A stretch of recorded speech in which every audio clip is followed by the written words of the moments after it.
First Kings chapter 9. After Solomon finished building the Lord's temple, the royal palace, and all the other construction projects he had planned, the Lord appeared to Solomon a second time in the same way he had appeared to him at Gibeon. The Lord said to him, I have answered your prayer and your request for help that you made to me. I have consecrated this temple you built by making it my permanent home. I will be constantly present there. You must serve me with integrity and sincerity, just as your father David did. Do everything I commanded and obey my rules and regulations.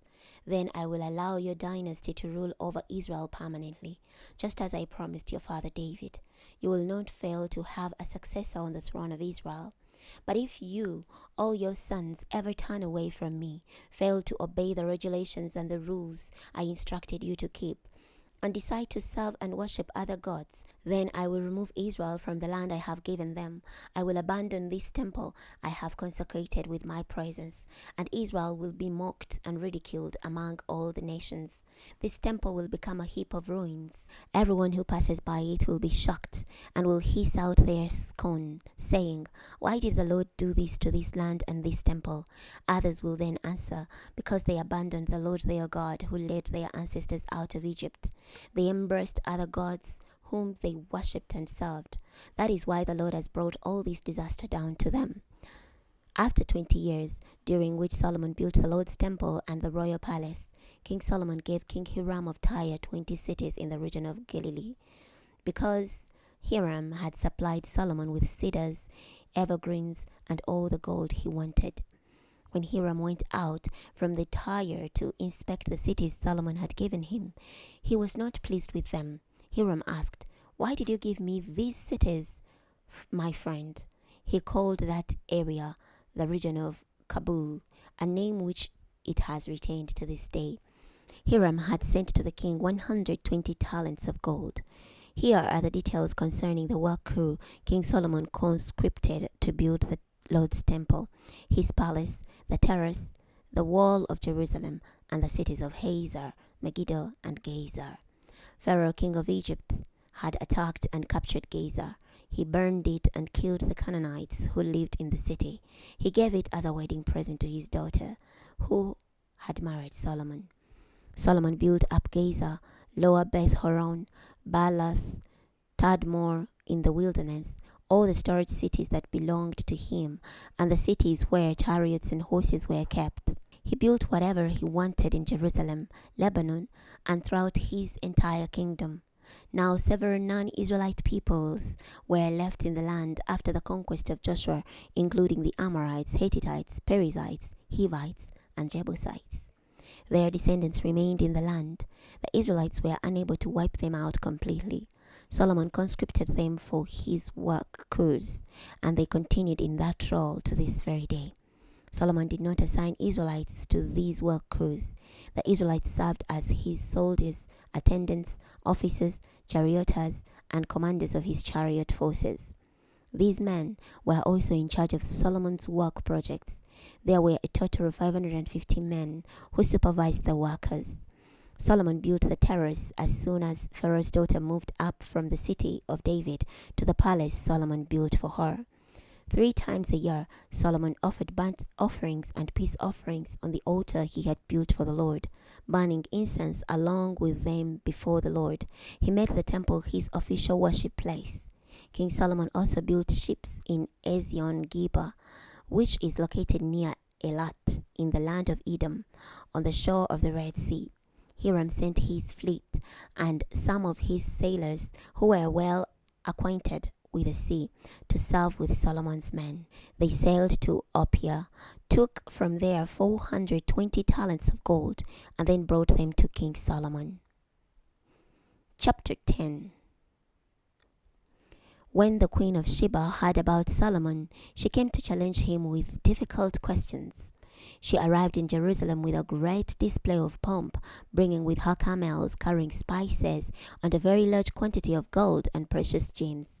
She visited Solomon and discussed with him everything that was on her mind. Solomon answered all her questions. There was no question too complex for the king. When the Queen of Sheba saw for herself Solomon's extensive wisdom, the palace he had built, the food in his banquet hall, his servants and attendants, their robes, his cupbearers, and his burnt offerings, which he presented in the Lord's temple, she was amazed.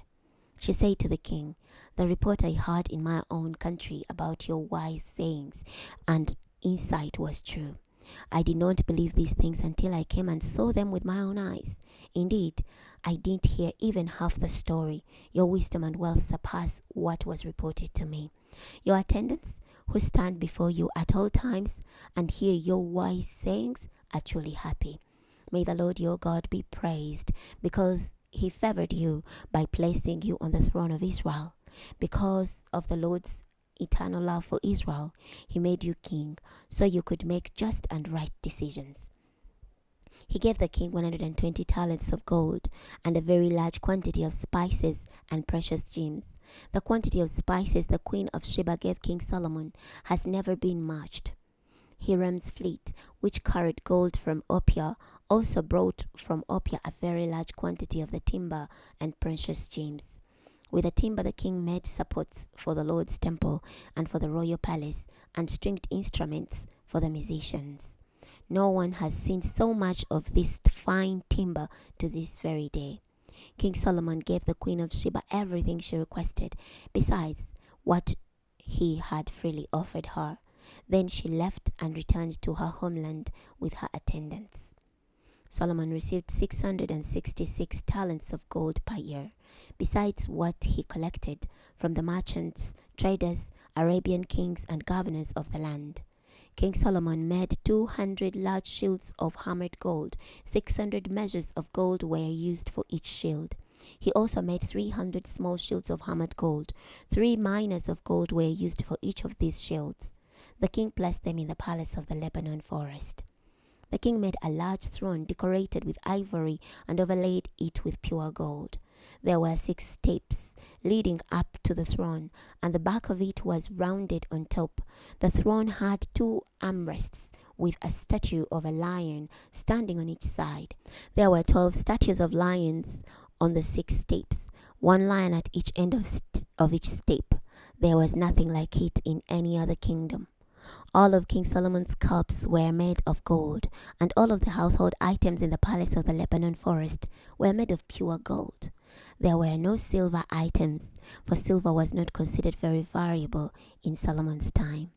Along with Hiram's fleet, the king had a fleet of large merchant ships that sailed the sea. Once every 3 years, the fleet came into port with cargoes of gold, silver, ivory, apes, and peacocks. King Solomon was wealthier and wiser than any of the kings of the earth. Everyone in the world wanted to visit Solomon to see him display his God-given wisdom. Year after year, visitors brought their gifts, which included items of silver, items of gold, clothes, perfume, spices, horses, and mules. Solomon accumulated chariots and horses. He had 1,400 chariots and 12,000 horses. He kept them in assigned cities and in Jerusalem. The king made silver as plentiful in Jerusalem as stones. Cedar was as plentiful as sycamore fig trees are in the lowlands. Solomon acquired his horses from Egypt and from Kue. The king's traders purchased them from Kue. They paid 600 silver pieces for each chariot from Egypt and 150 silver pieces for each horse. They also sold chariots and horses to all the kings of the Hittites and to the kings of Syria. We're going to stop here today. Next time we're going to be starting from 1 Kings chapter 11. I'll see you then.